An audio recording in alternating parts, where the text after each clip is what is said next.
In a quiet room in early Lagos, a grieving grandmother held the still body of a young child, her grandchild, HUNSU, only 7 years old.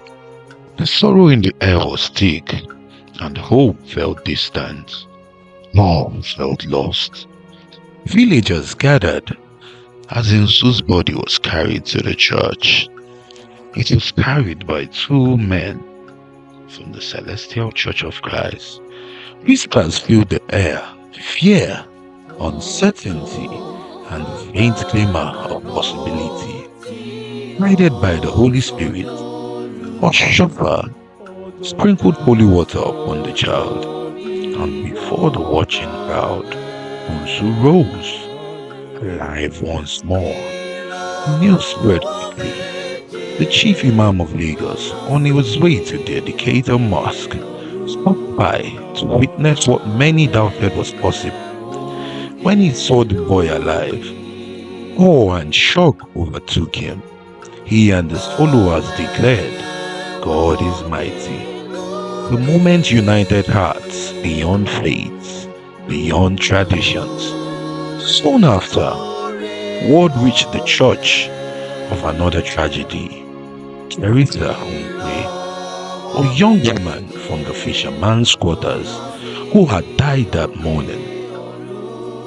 Her body was instructed to be brought. Body was carried through Makoko in broad daylight. Because back then, when people died, they used to wait till night to dispose of the bodies. But the body was carried in broad daylight. The villagers wondering what would unfold. But the one who sent his servant was not finished. He was still at work. With a single touch, THERESA rose instantly. Life returned to her body before all who watched. These signs moved the hearts of everyone around. It moved the heart of ALHAJA Emmanuel, the owner of Makoko.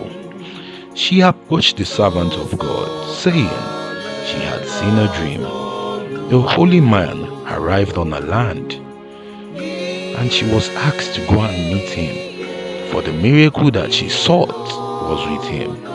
She asked for prayer, and with a single white candle, Oshopa asked her to lay her request before God.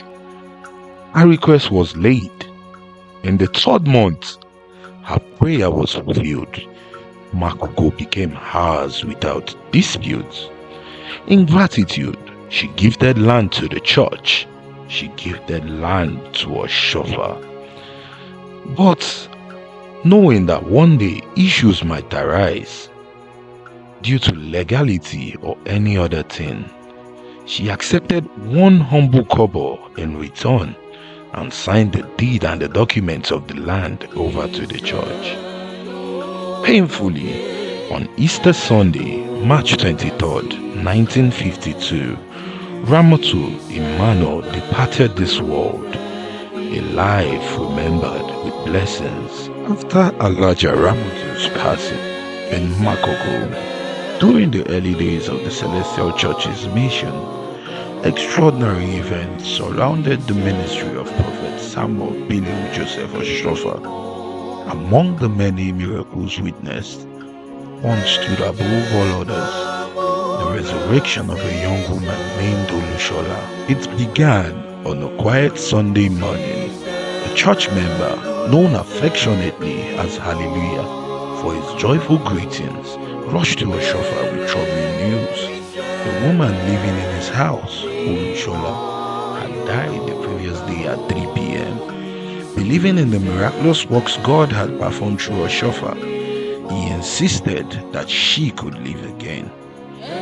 Oshofa listened but remained silent through the service. But the man persisted, pleading with unwavering faith. At last, Oshofa sent Evangelist Bada with one of his robes. The instruction was simple: place the robe on the body, and if the corpse moves, bring it over to the church. And so it happened.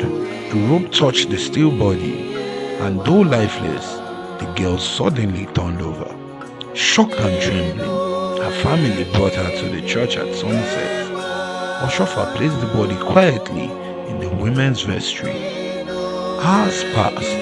A young man from Ondo, unfamiliar with the ways of God, urged Oshofa to pray, but Oshofa reminded him that the power belonged to God alone, not to human effort. Still, the man disobeyed. Near midnight, he crept into the vestry. What he saw drove him back in terror. A man dressed in white, his hair parted in two, standing over the corpse. By morning, the third day since Olusola's death, her mother's grief overcame her. The body had grown cold, stiff, and was covered in ants. She begged Oshofa to let her take the child home for burial.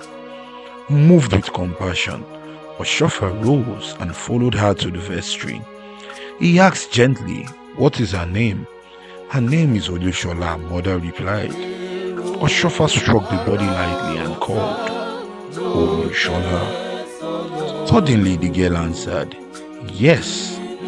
Then with authority he declared, "In the name of Jesus Christ, rise up and walk." Immediately the dead girl stood to her feet, her life restored and walking. Witnesses shouted, wept, and praised God. Olusola lived on, and her younger sister Ikpadeola remained known among the members. It was a moment that marked the early years of Celestial Church history, a miracle not of human strength or effort, but of divine power, witnessed by an entire community. Olusola is still alive today as a testimony to God's glory and greatness.